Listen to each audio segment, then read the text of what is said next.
Welcome to our social impact, brought to you by the Prison Scholar Fund. The PSF's mission is to provide education and employment assistance to help currently and formerly incarcerated people succeed and thrive in society, while avoiding homelessness and the revolving door of reincarceration. The PSF also advocates for reform in correctional education to increase opportunity for all. As a nonprofit, we rely on investments, volunteers, and are always looking for board members to champion our mission. Please connect with us through our website at prisonscholars.org, where you can find volunteer opportunities, make a contribution, and learn more about becoming a board member. You can also email us at info@prisonscholars.org and find us through most social media platforms at Prison Scholars. Become a patron by supporting us directly at Patreon with @PrisonScholars. We appreciate your review of this podcast through whatever platform you listen through. Without further ado, here's Dirk Van Velsen, founder and CEO of the Prison Scholar Fund.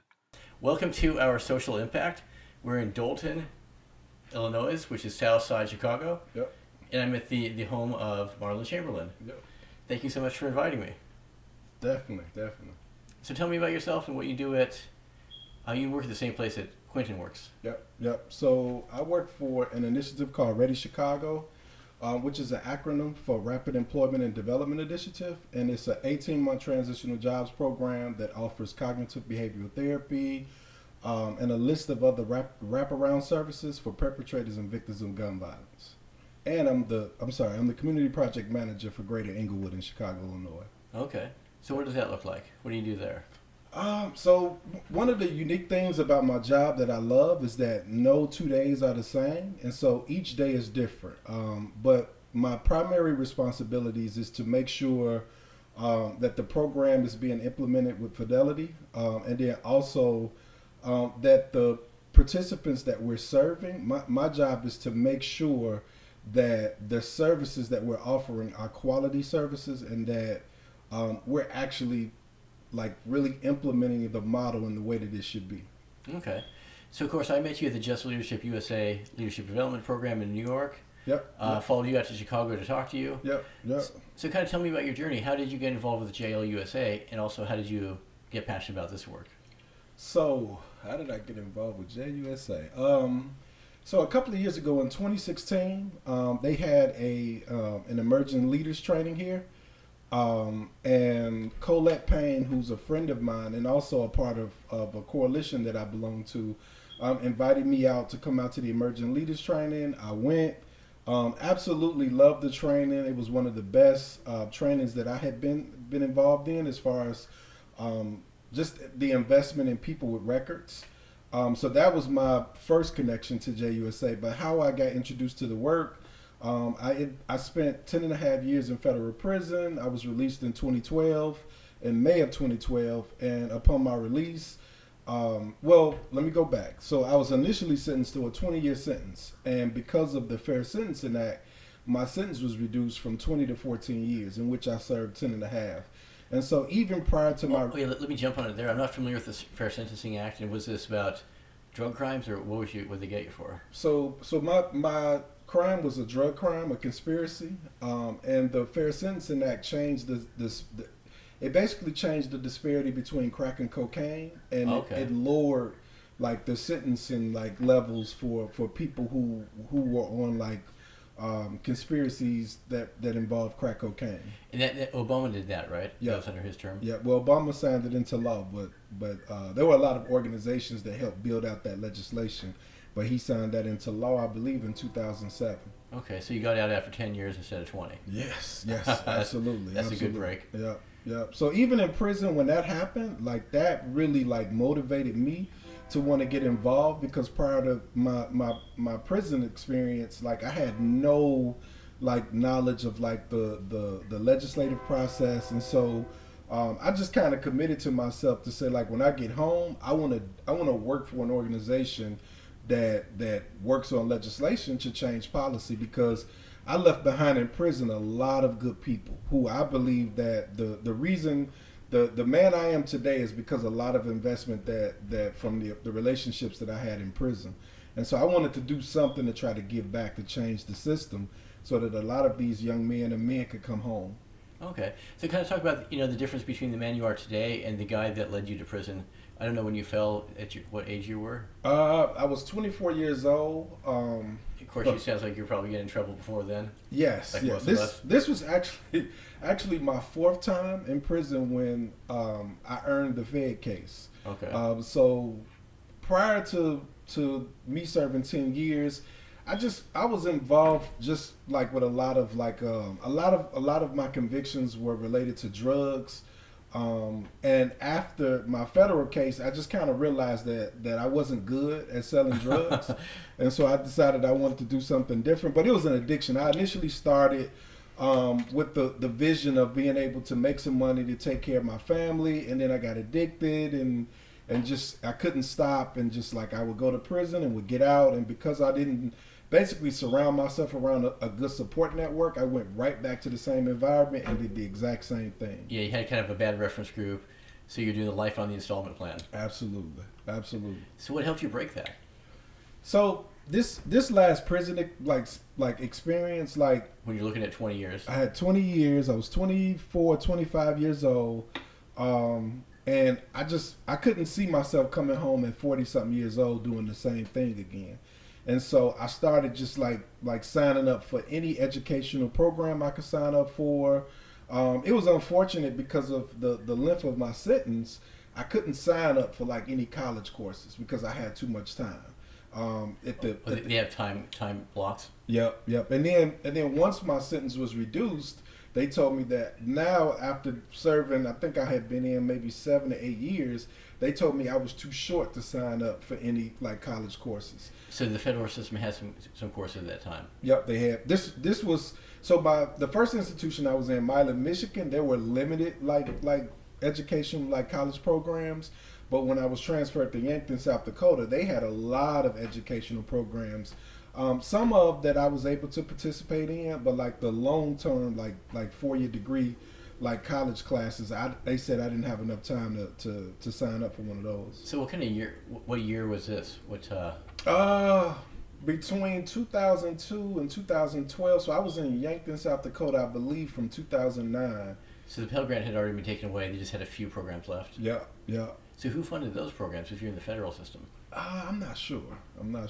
But they were definitely taking a lot of the educational programs out of the prisons. I think Yankton, South Dakota was probably one of the only like prisons like left, and it was a prison camp. And this is probably one of the only camps left that had like a lot of educational programs in it. So how far along did you get? I earned a couple credits, but what they did have, like I participated in a college writing course that I helped write. Well, I actually wrote 2 essays that were published in a book called 5 p.m. Count. I took a lot of like classes where I received a lot of certifications for. Okay. But I've been in school since I've been home. I just transferred from a community college to a 4-year school here at Northeastern, and I will be starting in a social work program in January. Nice. So when did you actually get out? May 31st, 2012. Okay, that's your rebirth day? It's my new rebirth day. Yep. And ever since then you've been in school? Been in school, have been working. This is the longest I've ever had a job, the longest I've ever been out, and it's been great. Yeah, so what was the transition like from prison? You just walk off 10 years, now you're out, looking for a job, looking for school. How's that fall out? So I would say the first phase of it, and right when I was released, I feel like there was a transition because I had been gone, so it was a lot of things that I had to catch up on. Like there was no such thing as text or like cameras on the phones. Yeah. I didn't know how to like ride the like public transportation system. Like it was just little things that I just had to relearn. As far as me finding a job, I was blessed with an opportunity to where I had sued. Somehow I had a lawsuit prior to me going to prison, and so when I was released, the person that I sued contacted me and said basically they had a lump sum of money for me.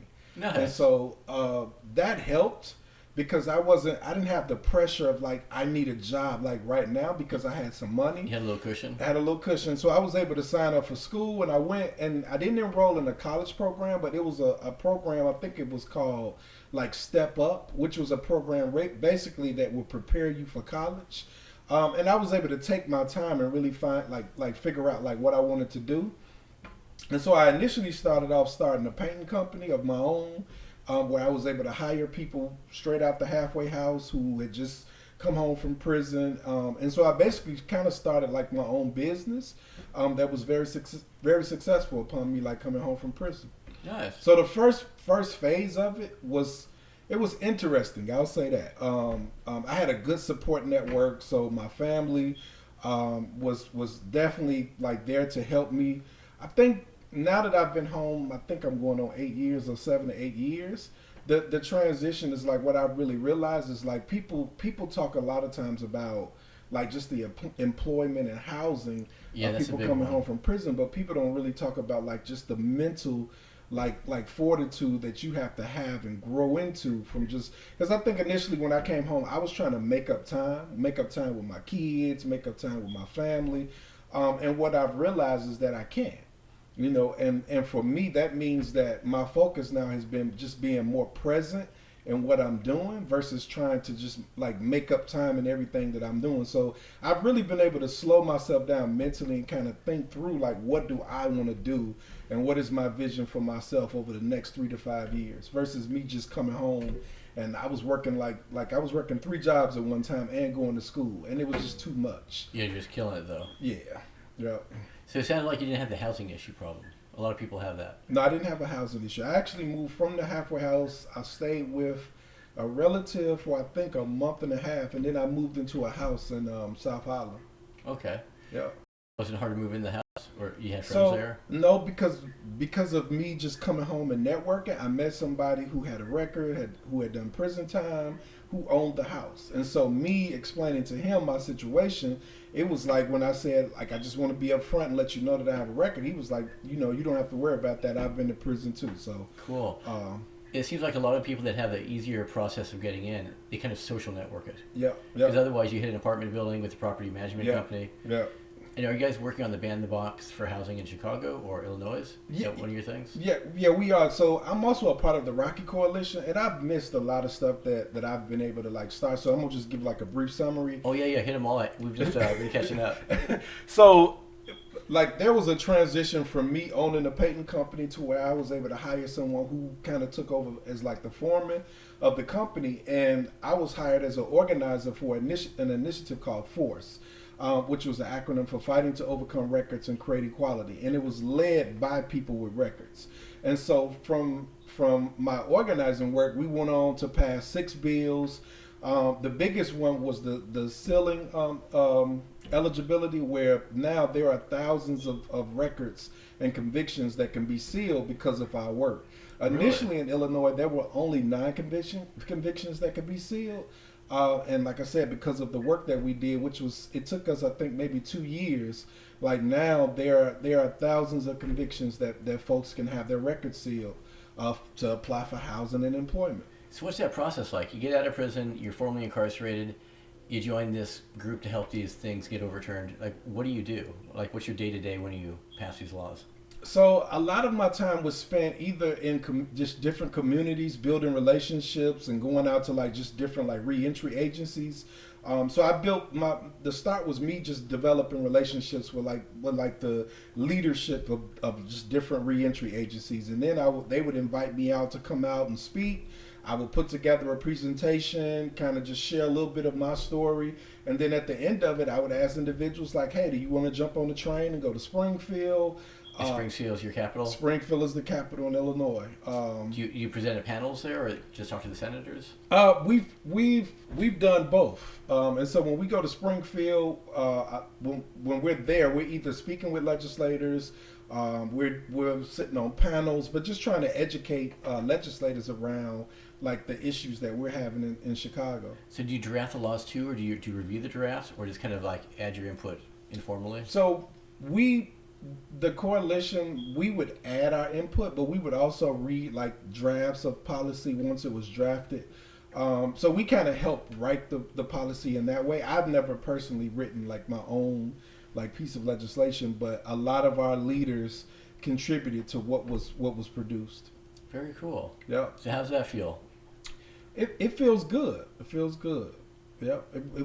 I felt good. Like I said, I didn't want to come home complaining about what the problems were. I wanted to be a part of the solution. And that was a way for me to be a part of the solution. And then it also helped me just develop like my network, my social capital. So I was able, like I said, like there is no agency in Chicago that I don't know if they deal with the reentry population. So I was able to meet a lot of different people that's doing great work. Very cool. Yep. So it sounds like you have a lot of things going on. What was your Yeah. what how many projects have you got? Well, right now it's just like I said, I'm doing violence prevention work. I'm a part of the Rocky Coalition still. Who I also forgot to mention that I help build out that coalition of just the different agencies: Community Renewal Society, Chicago Coalition for the Homeless, Cabrini Green Legal Aid, and Heartland Alliance. So I was one of the founding members that really helped develop and build that out. That where we went and did the work to pass 6 bills. And I also want to go back and say that when you say like what did my day-to-day look like, there was a lot of times where what we did, or one of our strategies, was to have someone in Springfield in the Capitol each week. So we would take turns. So this week may be Heartland's week, and we would have leaders going Monday through Friday to the Capitol to lobby, to talk to legislators. Just being there, making a presence. Being there, being persistent. And actually when the ceiling bill passed, the General Assembly, somebody stood up and said that this was one of the most lobbied bills that they had ever seen. And so this is all the momentum you guys are driving. all of the momentum that we did from just being there persistently each week. So what kind of response did you get from the senators or the state legislators? About the bill? Yeah, like when you showed up to talk to them, what kind of how'd you feel? Were they receptive, or you get some pushback?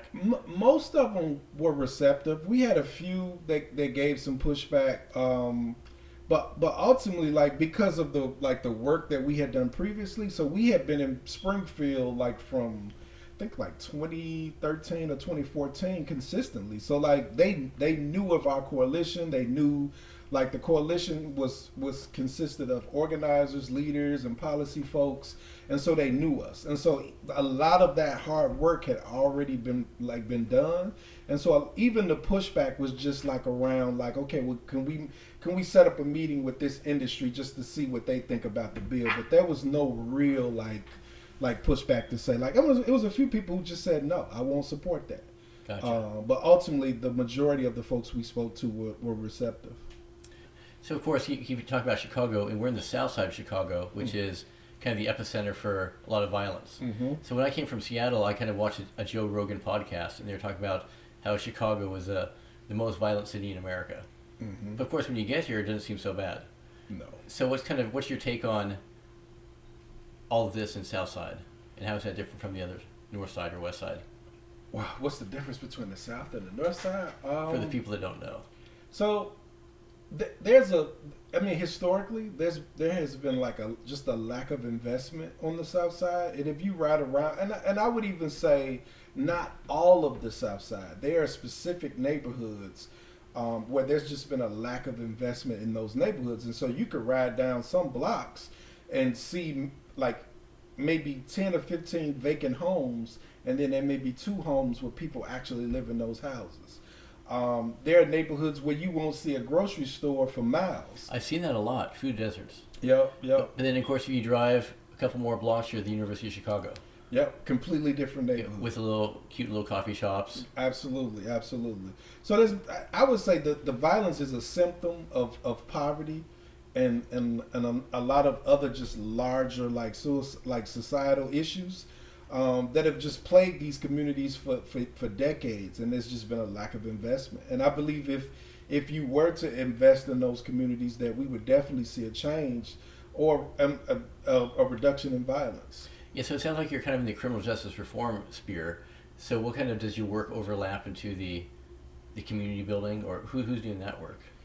When you say community building, like investing in the communities, making them safer, or I don't know, what does it take to reinvigorate a community? So part of like one of the outcomes and goals of Ready Chicago is that we believe by like I said, we're offering folks a job, and so one of the unique things about Ready is that, and we're specifically in Inglewood, and so one of our hopes is that once we're able to engage these individuals. Oh, and where's Inglewood in context to all of this? So Inglewood is a South Side Chicago community. It's maybe 15 minutes from here. Okay. But it's one of, if you look at the top three neighborhoods when we talk about violence, Inglewood is if not number one, number two. So it's I hear Austin, Inglewood come up a lot. Yeah. It's Austin, Inglewood, and then North Lawndale, and those are the specific communities that Ready Chicago is in.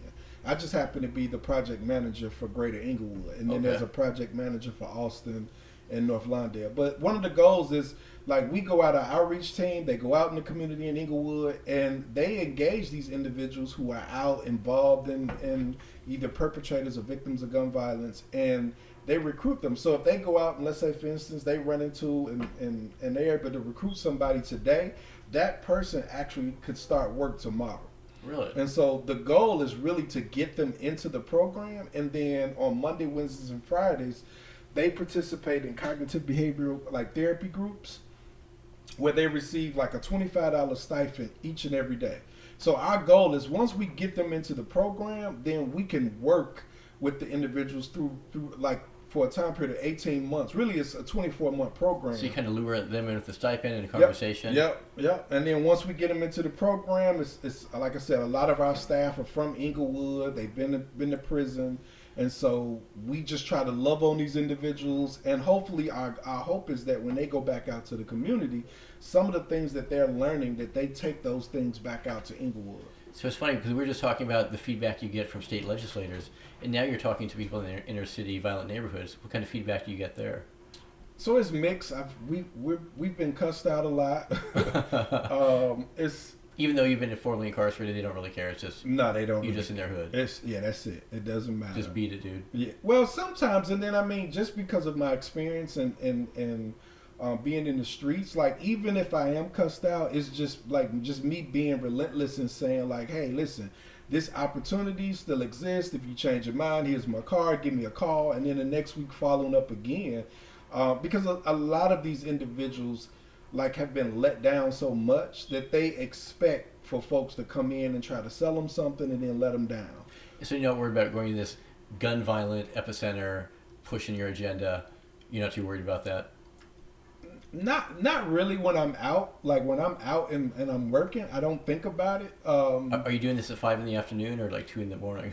So it varies. I've been out at 2 a.m. Because that's when the people are out, right? Yep. I've been out at 2 a.m, and then I've also been involved at 8 a.m. and 5 a.m. This year alone, we've lost 5 participants that were killed in our program, which was tough. That's kind of real. Yep. So what happened there? Well, one of them, he was on a Sunday afternoon. He was walking to the gas station, Just minding his own business. Minding his own business, and I guess some people that his crew or clique was into it saw him, and they rolled back around the block and shot and killed him. Yep. Stuff's kind of real.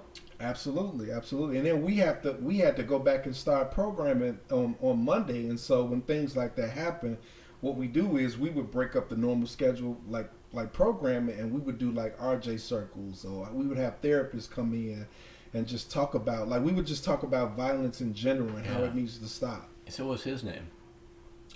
What was his name? Yeah, the guy that got shot. Antonio Lynch. So instead of, Antonio's out sick, Antonio just got shot. Yeah. Well, the participants know. Like, a lot of folks in our program, they know before they, and that's one of the things too. Like, the participants still show up because they consider our program like a safe space for them, and so they come there because they know like that they'll be safe. They know that they can talk about it. They can cry, whatever they need to do to release the pain and hurt. They know that they can come there and we're going to support them. And so, like, even when you think about that, like, so like there were a lot of like people that were associated with the Tony Antonio that wanted to retaliate. But after coming to the program, we were able to talk about it. Yeah, that's her homeboy. Right. And we were able to process things and really talk about it to where, as far as we know, no one retaliated that was in our program. Now I can't say that it didn't happen, but I know that the guys that were involved in our program, no one that's in Ready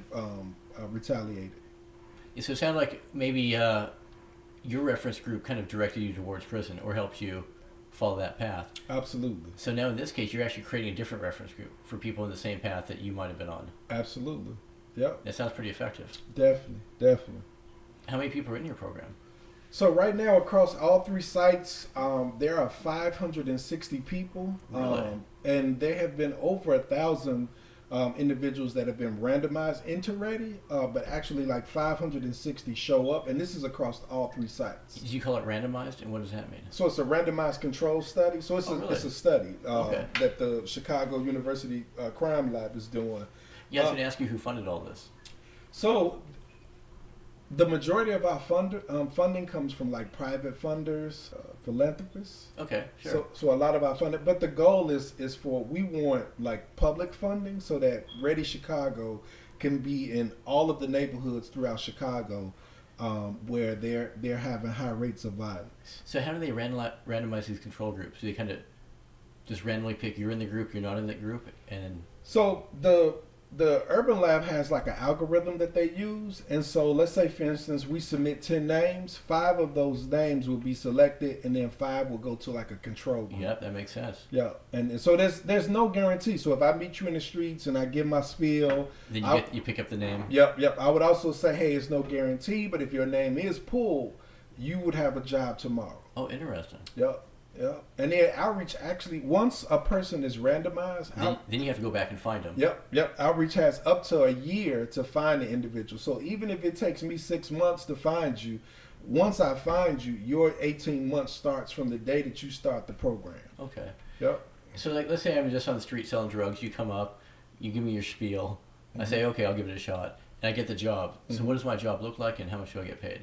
So what would happen if you agree? We would invite you out to a meet and greet, and the meet and greet is where you get to meet like folks from the outreach team, people from the transitional job provider, and then you would go through orientation. And then your first day of work, everybody starts off doing what we call community revitalization, and so that's simply you just going out and picking up trash in different neighborhoods. And the goal of which is stage 1 is really around safety.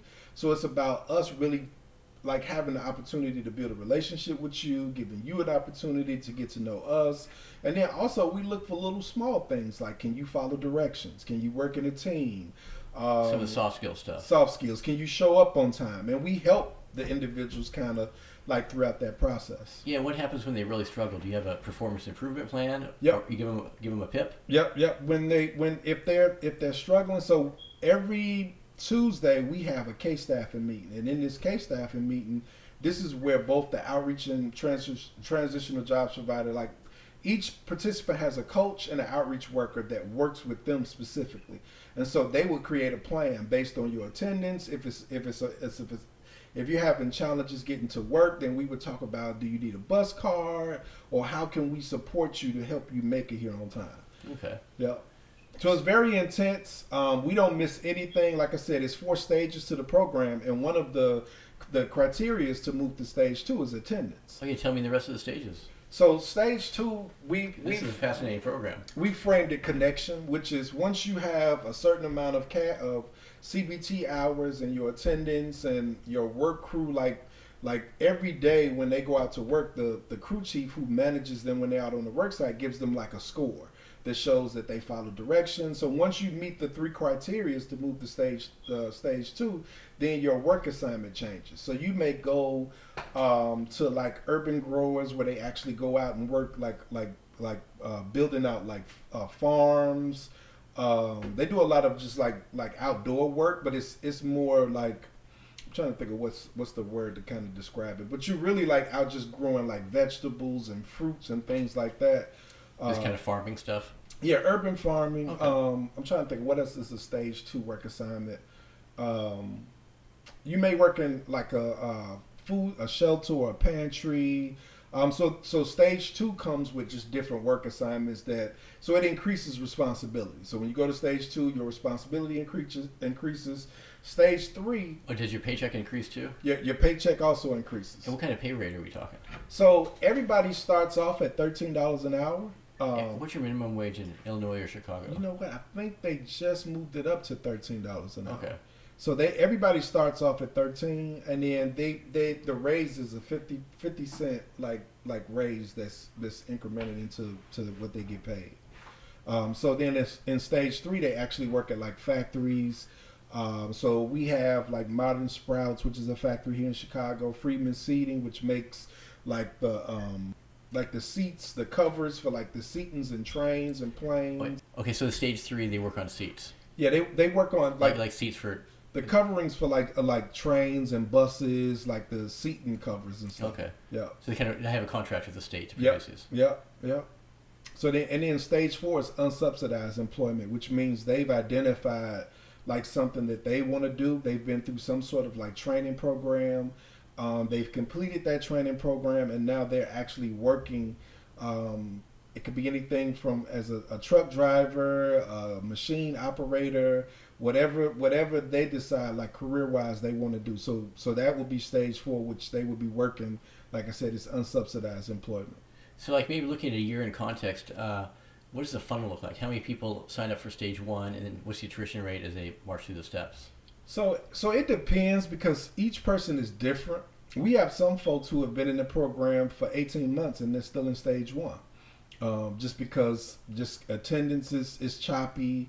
They're just not really committed.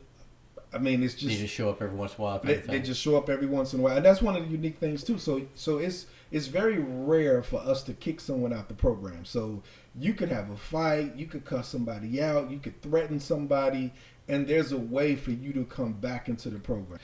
Because these are the highest risk people that need probably the most help. Absolutely.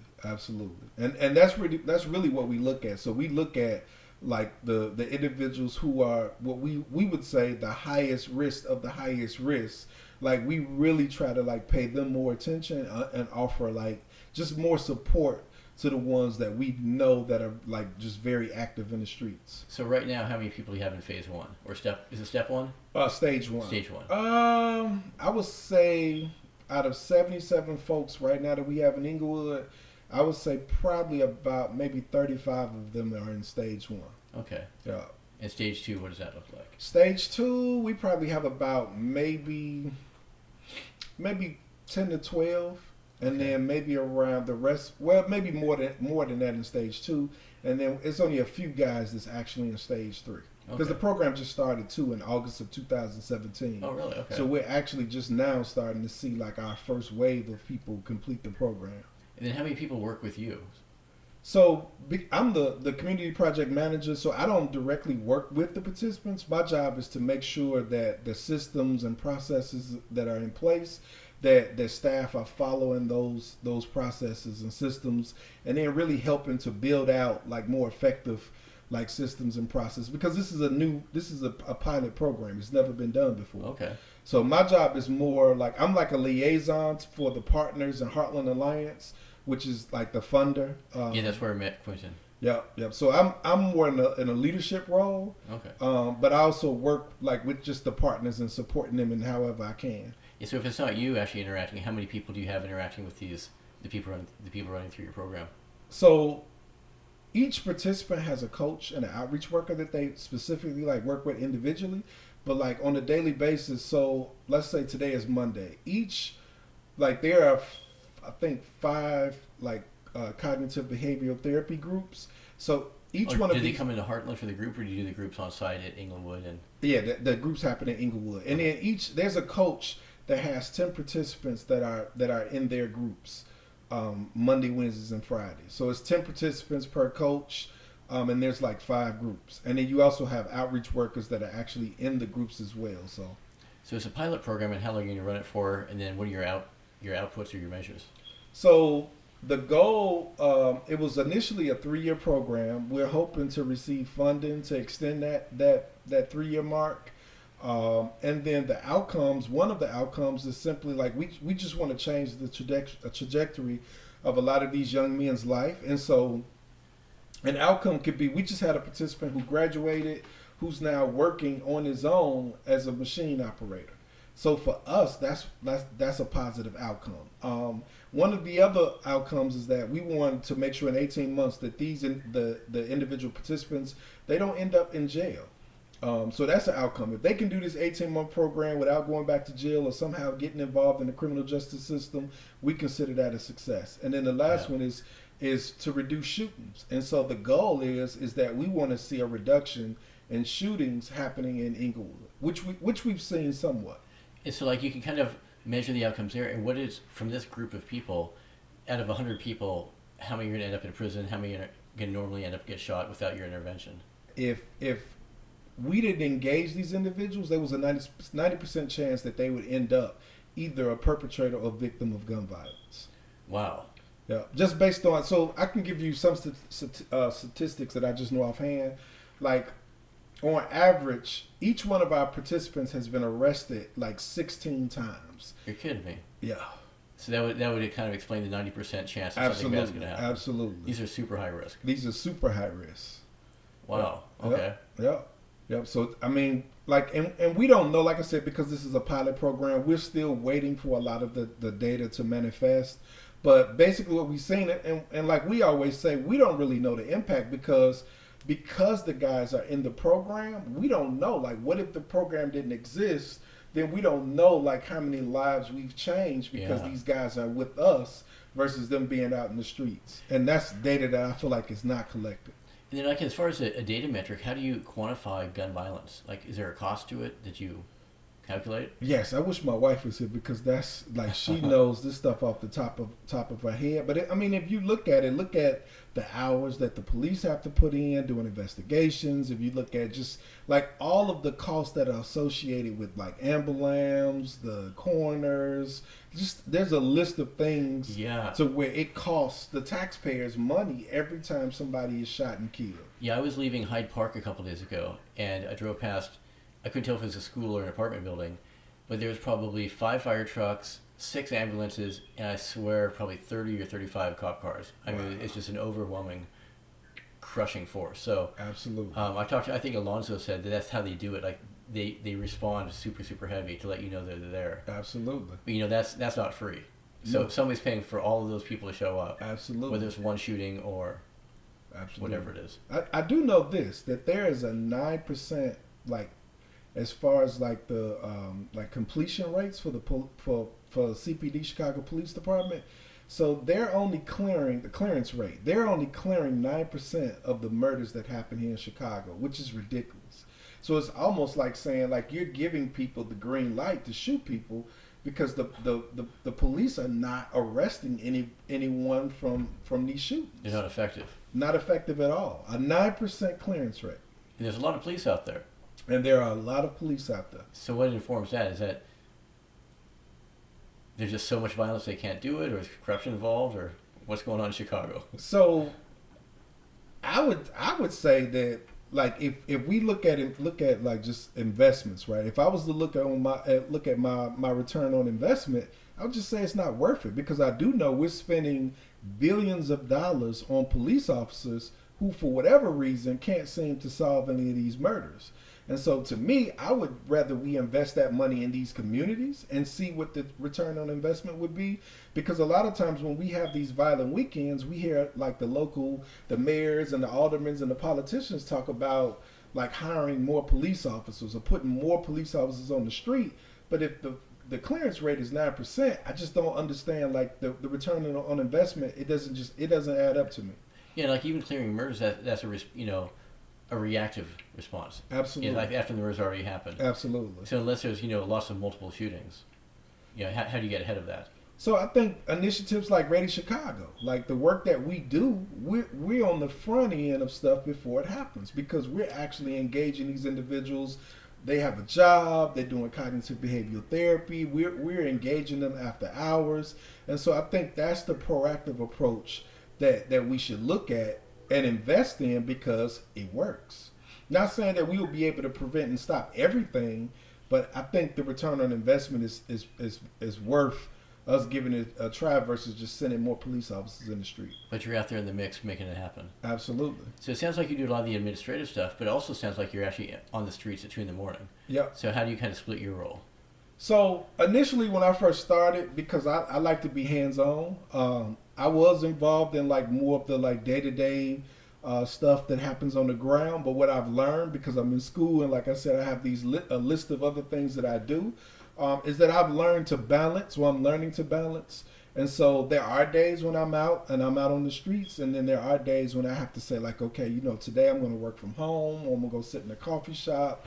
And just look at and work on a lot of administrative tasks. So I'm learning to balance my schedule to where I'm not burning myself out. So where do you love it most? Where are you happiest? Ooh, advocacy work, policy Okay. work. Yeah. I appreciate this opportunity to do like more direct service work. And it just really made me appreciate the advocacy and policy work even more, because I like the systematic change and the policy work, because you can pass a bill that could help thousands of people versus working with one individual at a time. And I mean, they're both needed. I just think that my heart and my passion is really with just the policy work. So speaking of working with one person, and everyone loves stories. Do you have a story where it got really dicey? You're out at 2 in the morning, helping someone, and shit went sideways? Not necessarily sideways, but I've had like I do have stories like even Antonio. Like this was somebody who I had invested a lot of time and energy into.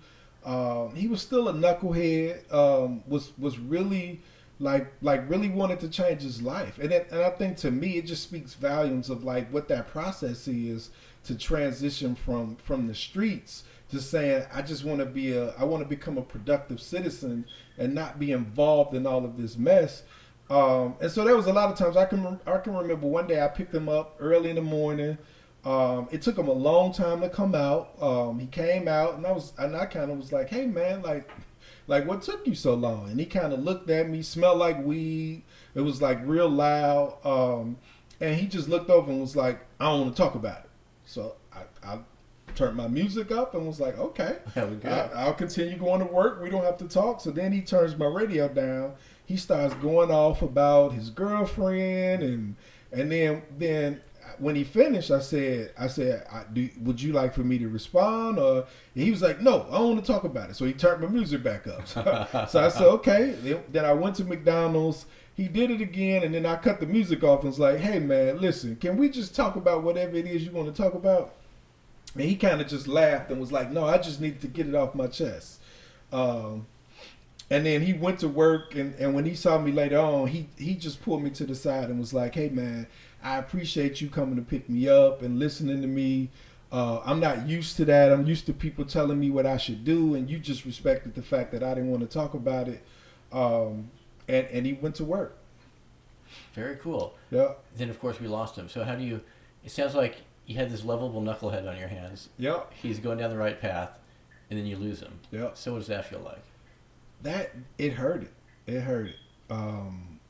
Even to this day, like that was one of the moments when I kind of like told myself that I needed to pull back from really like building these relationships with participants, because that is the risk. And I've lost a lot of people since I've been home, family members, while I was in prison, and I'm still struggling with like just my own, like how I grieve and the trauma that's associated with that. So Does that make you fight harder, or just want to say, fuck it, I'm good? no, so it made me want to fight harder, and really push the partners more. So like what I really learned from that process was that I need to be really invested in helping develop the partners to do the work versus investing in individual participants. And so that kind of changed my course, or I could say like my management style, to where like I'm really hard on partner staff. Now, and I say hard meaning like that I realize that we need a lot of training to help, because not everybody can relate or wants to relate with a lot of the population that we work with, because it's a difficult, like I don't want to just underestimate like just like the work that goes into, or downplay the work that goes into working with these individuals, because it's hard. Antonio was a tough story. Yeah. So do you have a favorite story? So I have a lot of favorite stories. Just like last week, we had a site visit with one of the analysts from Channel 7, and so we had 5 participants who were part of the site visit, and just listening to them, and I mean, it was a real conversation. Like we had went through like all of this hard work of creating an agenda, and we need this person to say this and this person to say this, and when we actually got in the meeting, none of that stuff happened. It was just a very organic conversation. Nice. Where the participants were able to be real and just talk about how the initiative had really helped them out. And these were participants who, a couple of them had been terminated a couple of times and worked their way back into the program. But just listening to them be themselves, but also talk about how they were using like CBT when they went home and in the streets, like that for me was a real just joyful moment, because it was real. Like one guy said that he was in a situation where his life was threatened, and he used CBT, and he said what he did was, normally he would have responded like somebody's trying to kill me. He would have responded in a certain type of way that probably would have gotten him killed. But he said he kind of thought about it and processed the situation and was just calm, and he was able to walk away from a situation where like he didn't get killed. Fascinating. Absolutely. So you just listening to them talk about just like the challenges that they've had and how they're using what they've learned, and just talking about how staff is really invested and cares, like that was a very joyful moment. So if you had a magic wand and you could just solve all of Southside Chicago's problems, where would you start? Sounds like you're kind of at the heart of the matter now. Where would I start? I guess you're already starting, but what would it look like? So if I had a magic wand, I would have an unlimited access to money, and I would start off with housing. And so I would, and I hate to use the word gentrify because I don't mean like what that actually means, but I would invest in these communities and just build new houses and grocery stores, mental health clinics, things that the neighborhood needs. But I wouldn't raise I wouldn't raise the amount, or what the living expenses would be for them to live in that community. So I would change everything in the community, but make it to where it's affordable so that the people who live there can live in their neighborhood, but it would be a better looking neighborhood. Gotcha. That's the investment you're talking about. That's the investment. Gentrification without moving people away. Yeah. Fixing the neighborhood up, but allowing the people who live there to stay there and also have a say in what that neighborhood looks like. Sounds like your next project. I hope so. Start one block at a time. One block at a time, absolutely. Cool. So I guess we met at the Just Leadership USA thing. Yep. What did you take from that program? And what was your favorite part about that? My favorite part. Or I guess, how did they get you? I think the best thing that I learned in JUSA is the connections that I made with other participants that were also involved in that program. So me meeting you and doing this podcast. I talked to John yesterday, who's in Las Vegas, and we're trying to work on some stuff. I talked to Anthony, who's in Mississippi, and he's setting up a conference call for us to look at partnering on some stuff. So just the relationships that I've built from this year-long fellowship, to me, that was the most valuable thing that I walked away with. Yeah, they do a great job curating just amazing people from all over the country. Absolutely. So the relationships that I built, and I mean, along the way, I've learned a lot as far as just the leadership and my capabilities as a leader. The executive coaching we're getting. Executive coaching. And so I do apply the taking responsibility, self-reflection, and collective leadership. So those are things that I truly value and believe in and have put into practice since I've been home. But like I said, I learned a lot from that program, and I think and a lot of the trainings that I've been involved in, to me, this was the best training that I've been in that's specifically for people with records. Well, very cool. Anything else you want to toss in the mix? Not that I can think of. I'm married with 5 kids. I have a total of 8 kids. So we're really lucky to get your house quiet today. Oh, absolutely, absolutely. The little monsters. Yep, the little monsters. Yep. All right, Marlon Chamberlain. Yep. Thanks for your time, buddy. Absolutely, appreciate it.